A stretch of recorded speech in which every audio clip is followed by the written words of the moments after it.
At a parent-teacher conference, she suddenly realized her son didn't meet the IQ standards, so she immediately applied for a no-questions-asked return. To make her son's disappearance seem legitimate, the woman followed instructions and took him to an amusement park. She made an excuse about buying drinks and walked away without looking back. The boy waited for a long time, but his mom never came back. Then a man in charge of returns showed up, claiming her mother was injured and taken to the hospital, and that he was sent to pick him up. After the man successfully took the boy away, the woman pretended to be distressed and told the park staff her child was missing.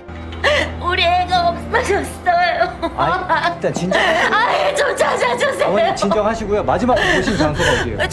저기서 놀고 있었고 또 여기서 나랑 보기로 했는데 근데 애가 없어졌어. Soon, her husband arrived. The couple played their parts perfectly. No one could tell anything was wrong. Meanwhile, the man took the boy to the outskirts, but instead of getting rid of him right away, he told him the truth about the return. The boy refused to believe his mother would do this, so the man played the recording for him. When he heard his own parents talking about getting rid of him, the boy broke down and begged for mercy. The man said he wouldn't kill him, but from now on, he had to follow orders. He handed the boy a map and told him to follow the route in secret. There, he would find other kids like him. It turned out that George had once taken this high-paying job, disposing of returned goods to pay for his mother's medical treatment. Every time he handled a disposal, his boss watched closely, so he never opened any of the bags. Until one time, the boss was busy playing cards and let George handle it alone. As he was pouring cement, one of the bags suddenly moved. Curious, he opened it.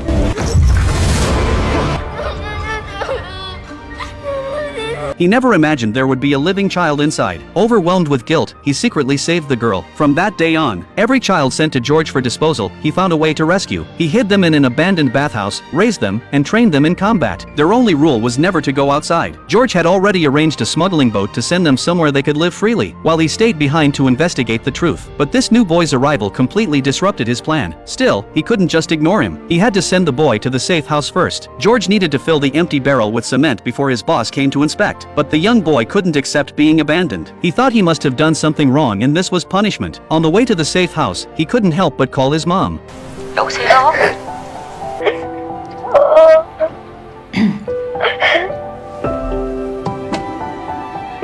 너 혹시 시은이? 무슨 또 말같지도 않은 소리가 없어. 오빠! 오빠 죄송해요!